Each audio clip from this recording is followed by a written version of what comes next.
हे hello everyone, मैं राहुल। चलिए the trading institute में आपका वेलकम करता हूं। आज हम लोग जानेंगे ब्रोकर्स क्या होते हैं और ब्रोकर्स को कैसे आइडेंटिफाई किया जाए। आप लोगों के जो ट्रेड्स हैं, आप लोग जब नया ट्रेडिंग स्टार्ट करते हैं तो आप लोगों को कौन सा ब्रोकर चूज़ करना चाहिए। तो मैं आज आप लोगों के ट्रेडिंग करियर की शुरुआत करने से पहले आपको मैं ये बताऊंगा कि कौन सा ब्रोकर आप लोगों के लिए एज अ बिगिनर बेस्ट रहेगा। चलिए, कल हम लोगों ने पढ़ा था एग्जैक्टली मैं आपको कल का थोड़ा सा मैं बता देता हूं। लास्ट हम लोगों ने जो वीडियो के अंदर देखा था, हम लोगों ने एक्सचेंजेस के बारे में समझा था कि एक्सचेंजेस क्या होते हैं, कैसे एनएससी, बीएससी और ब्रोकर और रेगुलेटर्स काम करते हैं। अब आज हम लोग जानेंगे कि भाई कौन सा ब्रोकर आप लोगों को चूज करना चाहिए एज अ स्टॉक ट्रेडर। अगर आप करना चाह रहे हैं या फिर स्कैल्पिंग करना चाह रहे हैं या डिलीवरी ट्रेड लेना चाह रहे हैं, तो वो कौन सा ब्रोकर होगा जो आप लोगों को कम से कम ब्रोकरेज के अंदर आपके ट्रेड्स को सक्सेसफुली एक्सचेंज तक पहुंचाएगा। तो सिंपल सा फंडा है ब्रोकर की। अगर हम लोग बात करेंगे, आज का टॉपिक हम लोग स्टार्ट कर लेते हैं ब्रोकर। ठीक है, अब ये ब्रोकर कौन होते हैं? ब्रोकर होते हैं मीडिएटर्स जो हमारे मोस्टली काम करते हैं। ब्रोकर का वर्किंग मैं आपको बता देता हूँ, ब्रोकर क्या क्या चीज़ें काम करते हैं। सबसे पहला ब्रोकर का काम होता है आपका ऑर्डर मैनेजमेंट। ठीक है, ऑर्डर मैनेजमेंट का मतलब आप जानते ही हैं, हमारे ऑर्डर्स को एक्सचेंज तक पहुंचाना, क्लियर कराना। चलिए, आज हम लोग जानेंगे ब्रोकर के बारे में और ब्रोकर की वर्किंग के बारे में हम लोग समझ लेते हैं। सबसे पहले कि भाई ब्रोकर का काम क्या है, ब्रोकर करता क्या है आपके लिए। सबसे पहला ब्रोकर का काम है ऑर्डर को मैनेज करना, यानी आपने अगर कोई भी शेयर बाय किया है तो उस शेयर को एक्सचेंज तक पहुंचाना और एक्सचेंज में उस बिड के लिए एक बायर या सेलर ढूंढना। यानी आपकी जेब से अगर पैसा जा रहा है तो आपकी जेब में उस पैसों के बदले शेयर्स आना चाहिए। ठीक है, तो ऑर्डर मैनेजमेंट नंबर 1 काम ब्रोकर का। दूसरा काम है ट्रांजैक्शन मैनेजमेंट।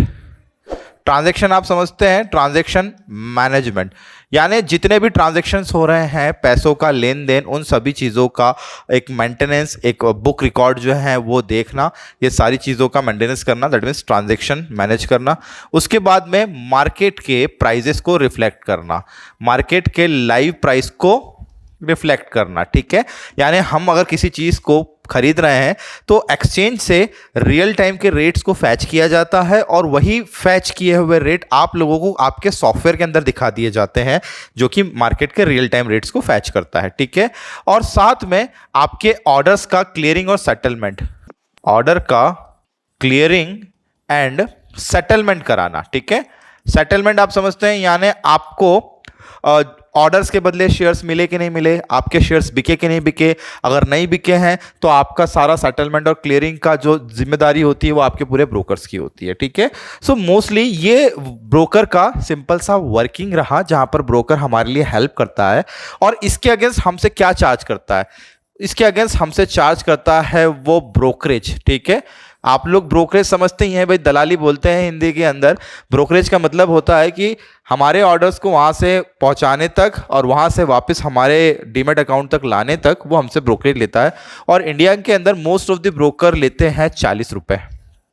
ठीक है, अब ये 40 रुपये किस चीज़ का लेते हैं? 40 रुपये लेते हैं वो लोग ऑर्डर को बाय करने का और ऑर्डर को सेल करने का। ठीक है, कभी भी ऑर्डर को बाय करने पर ब्रोकरेज नहीं लगेगा और ऑर्डर को सेल करने पर नहीं लगेगा। यानी आप जब तक बाय की हुई चीज को सेल नहीं करेंगे और सेल की हुई चीज को बाय नहीं करेंगे, जब तक आपकी ब्रोकरेज काउंट नहीं होगी। ठीक है, अब ब्रोकर क्या करता है? ब्रोकर आप लोगों को 3 चीजें दे देता है। यानी आपको बोलता है कि आप या तो इंट्राडे ट्रेडर हैं। ठीक है, इंट्राडे का मतलब होता है सेम डे आप ट्रेड कर रहे हैं। एक होता है आपका मार्जिन ट्रेडिंग। ठीक है, मार्जिन ट्रेडिंग का मतलब है आप ऑर्डर को होल्ड कर रहे हैं। और एक ऑर्डर होता है आपका डिलीवरी ट्रेडिंग। डिलीवरी ट्रेडिंग का मतलब होता है आप लाइफ टाइम उस शेयर को होल्ड कर रहे हैं। ठीक है, तो ये 3 फैसिलिटीज ब्रोकर आप लोग को प्रोवाइड करा देता है। जैसे कि इंट्राडे में मैंने आज सुबह खरीदा, मैंने आज 24 तारीख को, 24 नवंबर को ये शेयर खरीदा और 24 नवंबर को ही शेयर्स को मैंने बेच दिया। मेरा समय हुआ सुबह 9:15 बजे शेयर को खरीद के मैंने 3:30 बजे के पहले शेयर को बेच दिया। That is called intraday trading. एक ही दिन में चीज़ों को खरीद कर बेच देना या बेच कर खरीद देना। ठीक है, फर्क नहीं पड़ता हमें, हम लोग पहले बाय करें या पहले सेल करें। ठीक है, आप क्या सोचते हैं बाजार के बारे में? ऊपर जाएगा तो आप बायर बनेंगे और बाजार नीचे जाएगा तो आप सेलर भी बन सकते हैं। तो ये हो गया इंट्राडे ट्रेड। मार्जिन ट्रेड का मतलब है मैंने 24 तारीख को शेयर खरीदा है और मैं चाहता हूं इसको कि ये 1 दिसंबर तक ये शेयर मेरे पास में होल्ड रहे। ठीक है, 1 दिसंबर तक मेरे पास में ये शेयर होल्ड रहे, तो that is called margin trading. कम से कम पैसों में शेयर्स आपको उधार दे देता है ब्रोकर और बोलता है कि आप अपने कम से कम पैसों में शेयर्स को होल्ड कर लीजिए। ठीक है, तो that is called margin trading. एक चीज और होती है finally delivery trader. Delivery trader क्या करता है, 24 तारीख को खरीदा और मैं इसको होल्ड करके रखता हूं 1 ईयर, 2 ईयर और 3 ईयर, यानी मुझे कोई टाइम लिमिटेशंस नहीं है। मैं अपने शेयर को जब चाहूं तब खरीद कर बेच सकता हूं। ठीक है, और ये कंडीशन केवल और केवल बायर पे लगती है, यानी buyer can hold for life time. आप लोगों ने सुना होगा कई दफा भाई मेरे दादाजी ने जो है कई साल पहले शेयर खरीदे थे, 20 साल 22 साल पहले, उनकी वैल्यूएशन थी 2-2 रुपए, आज वो 2-2 हज़ार रुपए के शेयर हो गए हैं।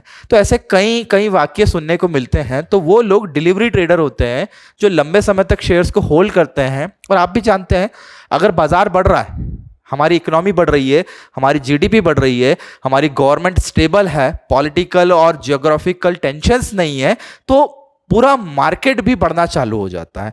एक सिंपल सा उसूल है, हम लोग एमबीए के अंदर बहुत सारी चीज़ें सीखते हैं कि हमें पॉलिटिकल इश्यूज देखना ज़रूरी है बाज़ार की स्थिति जानने के लिए, इकोनॉमिकल स्थिति देखना ज़रूरी है, हमें जोग्राफिकल स्थिति देखना ज़रूरी है, हमें सोशली जो चीज़ें हैं वो भी देखना ज़रूरी है, टेक्नोलॉजिकली हमें चीज़ों को देखना भी ज़रूरी है। तो इन सभी फैक्ट्स को मिलाने के बाद में आप लोग अपने स्टॉक्स को लंबे समय के लिए चूज़ करते हैं। ठीक है, और जब लंबे समय के लिए चूज़ करते हैं तो सबसे ज़रूरी मुद्दा होता है कि आपका ब्रोकर रिलायबल होना चाहिए। अगर आपने ऐसा ब्रोकर चूज़ किया है कि जिसकी उम्मीद नहीं है कि ये कब बंद हो जाएगा, तो हमारे लिए बहुत मेजर प्रॉब्लम हो जाएगी, क्योंकि हमारे शेयर्स ब्रोकर के थ्रू ही खरीदे और बेचे जाने हैं।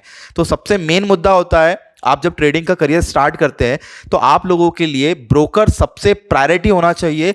द बेस्ट ब्रोकर, भले ही ब्रोकरेज ज़्यादा लगे, आप 40 रुपये ना देखिए। अगर 40 रुपये देख रहे हैं इसका मतलब आपके माइंड में क्या है, आप बहुत सस्ती चीज़ें चूज़ कर रहे हैं। आप भी जानते हैं जब हम लोग बहुत कम पैसों में ज़्यादा की उम्मीद करते हैं तो हमें मिलता उतना ही है जितना वो देने की कोशिश कर रहा है। तो 40 रुपये नहीं देखना है, हमें देखना है best of best services broker कौन सा है। ठीक है, होपफुली यहां तक आप लोगों को इस वीडियो के अंदर बहुत सारी चीजें समझ में आई होगी कि भाई ब्रोकर क्या है, कैसे काम कर रहा है, क्या क्या ब्रोकर्स ने हमें सर्विसेज प्रोवाइड की हुई है और ब्रोकर कितने टाइप की हमें सर्विसेज देता है, इंट्राडे, मार्जिन और डिलीवरी। ठीक है, तो बेसिकली ये सारी चीजें हमें 40 रुपए में मिल जाती है।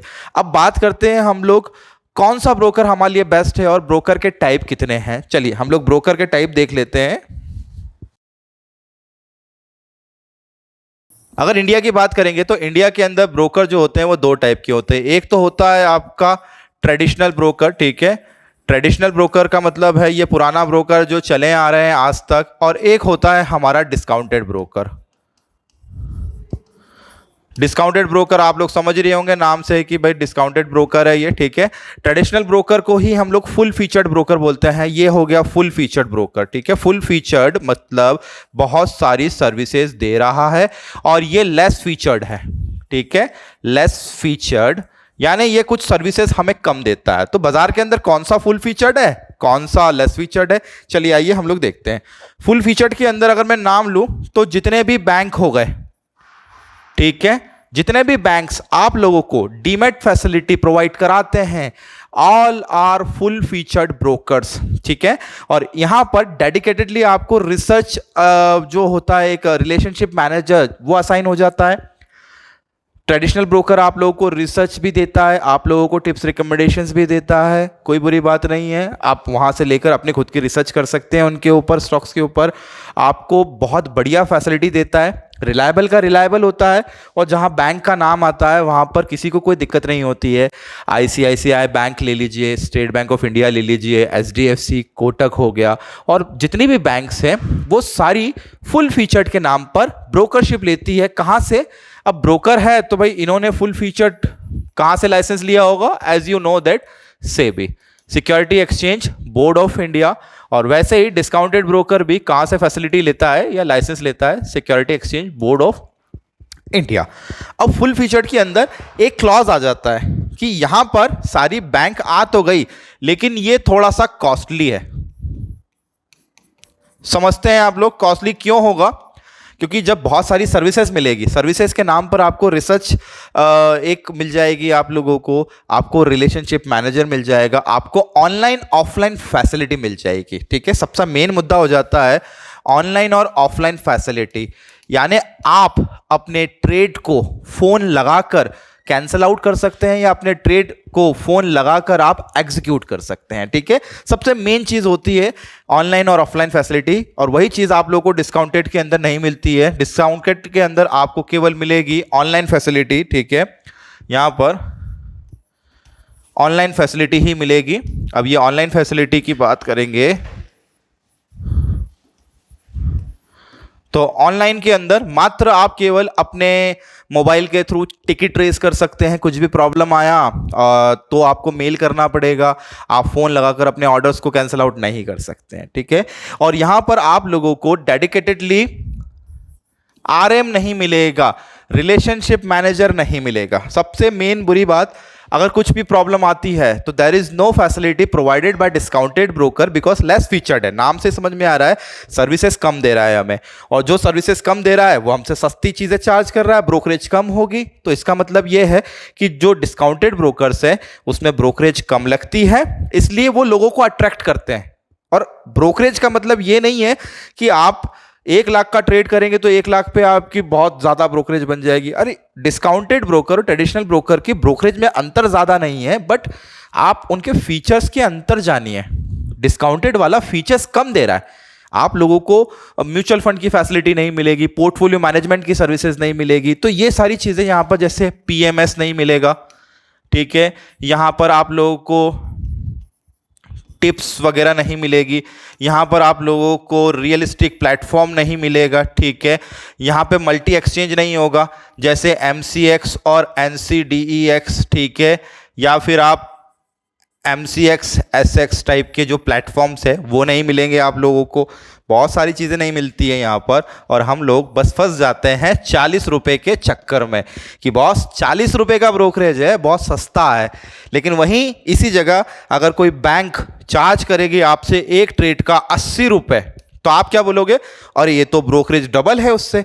लेकिन ब्रोकरेज समझ में आना चाहिए आप लोगों को कि ब्रोकरेज इज व्हाट, किस चीज के लिए डिस्काउंटेड ब्रोकर कम चार्ज कर रहा है और किस चीज के लिए फुल फीचर ब्रोकर जो है ज्यादा चार्ज कर रहा है। तो ये समझने वाली बात है आप लोगों के लिए। अगर आप डिलीवरी ट्रेडर हैं, मैं अगर एक डिलीवरी ट्रेडर होता तो मैं डिलीवरी ट्रेडिंग के लिए ऑलवेज ट्रेडिशनल ब्रोकर चूज करता। अगर मैं एक इंट्रा ट्रेडर हूं तो इंट्रा ट्रेडर के लिए मैं डिस्काउंटेड ब्रोकर मैं चूज करता। तो ये मेरा सिंपल सा मैंने बाइफिकेशन कर दिया। अगर आप इंट्राडे ट्रेड कर रहे हैं तो अपने पास में एक डिस्काउंटेड ब्रोकर, क्योंकि ब्रोकरेज कम है तो उस चीज का भी फायदा उठा लीजिए आप। और ट्रेडिशनल ब्रोकर, आप अगर डिलीवरी ट्रेड है, लंबे समय के लिए ट्रेड्स को रखना चाहते हैं, 5 साल 10 साल 20 साल, तो आप लोगों को बैंक में जाकर अपने ब्रोकर अकाउंट ओपन करवाना चाहिए। तो दोनों के अंदर मैंने आप लोगों को डिफरेंस पूरा साफ बता दिए।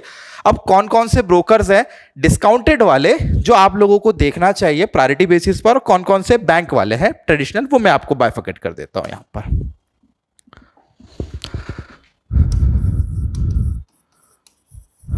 चलिए, डिस्काउंटेड और आपका ट्रेडिशनल।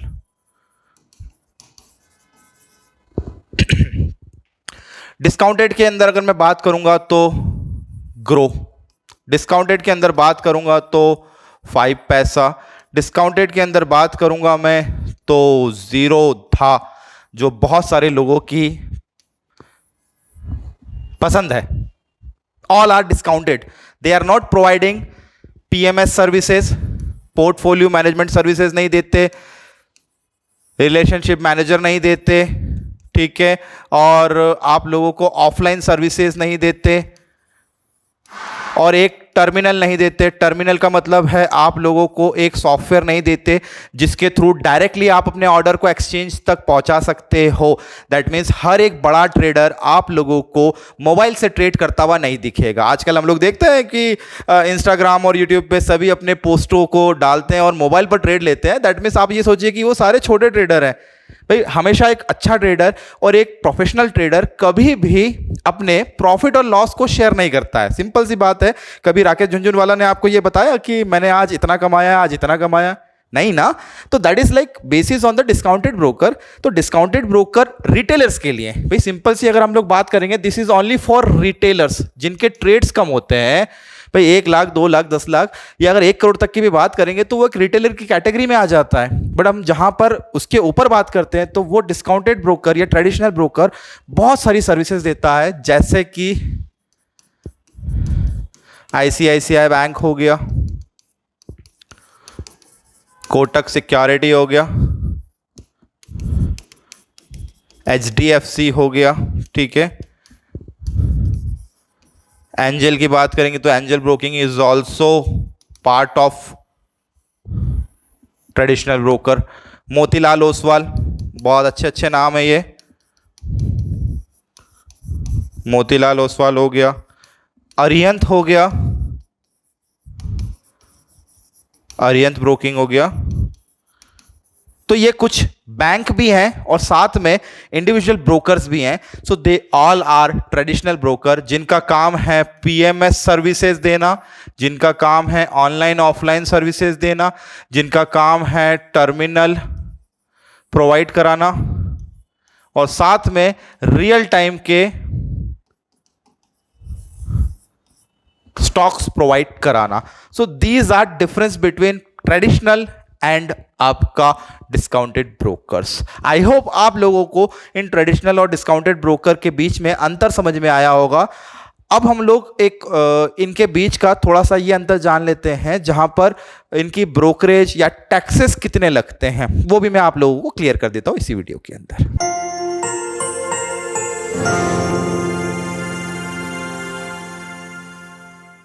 अब हम लोग बात कर लेते हैं भाई ब्रोकरेज का डिफरेंशिएशन, इन्वेस्टमेंट पर कितना लगेगा यानी डिलीवरी पर ब्रोकरेज कितना लगेगा और आप लोगों को इंट्राडे पर कितना लगेगा। यहाँ पर मैंने कुछ फैक्ट्स लिखे हुए हैं जो मैं आपको 1 बाय 1 समझा देता हूँ कि ब्रोकरेज में डिफरेंशिएशन कैसे किया जाए। ये एक हम लोग ट्रेडिशनल ब्रोकर का हम लोग ब्रोकरेज प्लान लेकर आए हैं, जहाँ पर मैंने आप लोगों को डिलीवरी और इंट्राडे के ब्रोकरेज चार्जेस में मैंने आपको कंपेयर किया है, ठीक है। दीज आर चार्जेस जो आप लोगों के आपके ट्रेड पर लगने वाले हैं। आप बाय करेंगे, होल्ड करेंगे तो कितना चार्जेस, और सेल करेंगे और उसको बेच देंगे या अपना बाय करेंगे उसको बेच देंगे सेम डे पर यानी इंट्राडे पर तो कितना चार्जेस आप लोगों को लगेगा, ठीक है। फर्स्ट ऑफ ऑल नंबर 1 पे आ जाता है आपका transaction charges. What are the transaction charges? Transaction charges लग रहा है 0.003% ऑफ ओवरऑल ट्रांजैक्शन कॉस्ट, ठीक है। अब देखिए ये ट्रांजैक्शन चार्जेस तो देना ही पड़ेंगे आप लोगों को, जब भी आप डिलीवरी पोजीशन लेते हैं तब भी देना है, इंट्राडे कर रहे हैं तब भी आप लोगों को देना है, डिलीवरी में जब आप बेचेंगे 4 साल बाद तब आपको ट्रांजैक्शन कॉस्ट देना पड़ेगा और इंट्राडे में आपको सेम डे पर देना पड़ेगा। डीपी चार्जेस आप देख लीजिए, डीपी चार्जेस यानी डिपॉजिटरी पार्टिसिपेंट चार्जेस, यानी आपका ब्रोकर आपसे शेयर्स को खरीदने और बेचने के लिए लॉन्ग टर्म पर 20 रुपए चार्ज करेगा, ठीक है। That is 20 rupees charge, overall cost 20 rupees लगेगा, ठीक है। और इंट्राडे पर डीपी चार्जेस 0 है, that is called 0। DP charges intraday पर नहीं लगता है। STT, what is STT? Number 3 की बात करेंगे। नंबर 3 जो चार्जेस है वो है एसटीटी। एसटीटी का फुल फॉर्म है सिक्योरिटी ट्रांजैक्शन टैक्स, यानी जो शेयर खरीदे हैं उन शेयर को आपने अगर सेम डे पर बेच दिया है या फिर आपने 10 साल बाद भी बेचा है तो देयर आर सम चार्जेस, वो लगेंगे 0.10 से, ठीक है। ये डिलीवरी पर लगेगा और उसके बाद में अगर आप इंट्राडे की चीजों को बेच देते तो इंट्राडे पर आपको डिलीवरी कॉस्ट पर थोड़ा सा चार्जेस यहां पर कम लगेगा। यहां पर देखिए कंपेयर कीजिए, वहां पर 0.10 एसटीटी है, यहां पर 0.25 है, तो बहुत ही कम लग रहा है एसटीटीज आपको। जीएसटी, बड़ा ऑब्वियस बात है, गवर्नमेंट को 18% जीएसटी आप लोगों को देना ही पड़ेगा, ठीक है। नंबर 4 चार्जेस है जीएसटी, और जीएसटी किस पर लगेगा?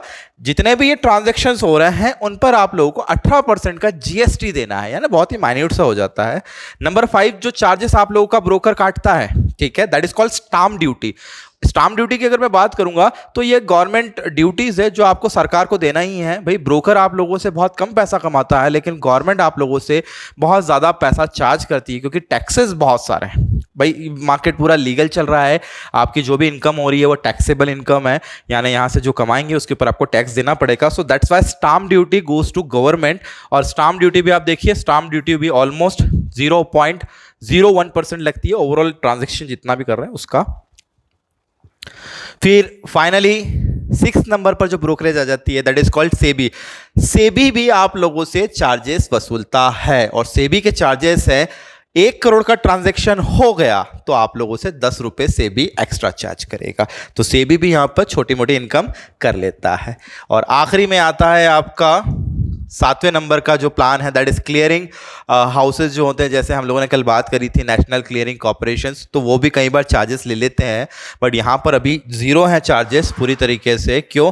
क्योंकि आपके सौदे जो है क्लियर करने का काम आपका ब्रोकर करता है, तो ब्रोकर ही उसके लिए पैसे वसूल लेता है। ठीक है, तो these are the delivery charges जो आपको लगना है। ठीक है, बहुत ही कम डिलीवरी चार्जेस होते हैं। इंट्राडे की अगर बात करेंगे तो इंट्राडे में आप देखिए, इंट्राडे में आपको ट्रांजैक्शन कॉस्ट तो सेम ही लग रही है 0.003%। ठीक है, आप लोगों को डीपी चार्जेस यानी डिपॉजिटरी पार्टिसिपेंट चार्जेस नहीं लग रहे हैं। आप लोगों को डिपॉजिटरी पार्टिसिपेशन चार्जेस जो हैं 0 हो गए।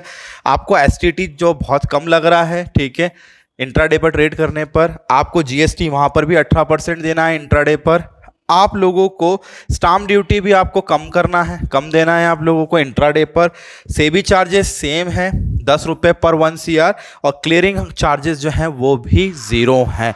यानी SHS आप लोगों को इंट्राडे पर जब आप ट्रेड करते हैं तो बहुत ही कम ब्रोकरेज लगता है, और जब डिलीवरी पर आप जाते हैं तो डिलीवरी पर क्योंकि एक बारी चार्जेस लगना है, एक दिन आप जब खरीदेंगे तब तो चार्जेस लगेंगे नहीं, तब तो शेयर्स को आपके डीमैट अकाउंट में पहुंचा दिया जाएगा। और जब भी शेयर्स को 5 साल बाद जब आप बेचेंगे तो उस बेचे हुए अमाउंट को उस खरीदे हुए अमाउंट के साथ में कैलकुलेट करके आप लोगों को माइन्यूट सी एक जो है वो चार्जेस देना होंगे, जिसमें आपके ये सारे चार्जेस जुड़े होंगे, transaction, DP charges, security transaction tax, GST, stamp duty, SEBI charges और क्लियरिंग चार्जेस, दैट्स इट। और इंट्राडे पर आप जब काम करते हैं तो इंट्राडे पर ब्रोकरेज बड़ी कम लगती है। बहुत सारे लोगों को ये दिक्कत होती है कि भाई ब्रोकर सारे पैसे खा जाता है। ब्रोकर नहीं करता है, ब्रोकर अपना काम कर रहा है, उसको केवल ऑर्डर को आगे तक पहुंचाने का काम है। तो सिंपल सी बात है, सरकार भी इन्वॉल्व है इस सब चीज़ों के अंदर, तो बहुत सारा पैसा टैक्स के रूप में गवर्नमेंट को भी जाता है, और ये बहुत अच्छी बात है। हमें टैक्स जो है वो पे करना चाहिए, क्योंकि जितने ट्रांजैक्शन करेंगे हमारी गवर्नमेंट उतनी मजबूत होगी। तो these are the differentiation of the charges, कौन कौन से चार्जेस आपको लगते होंगे।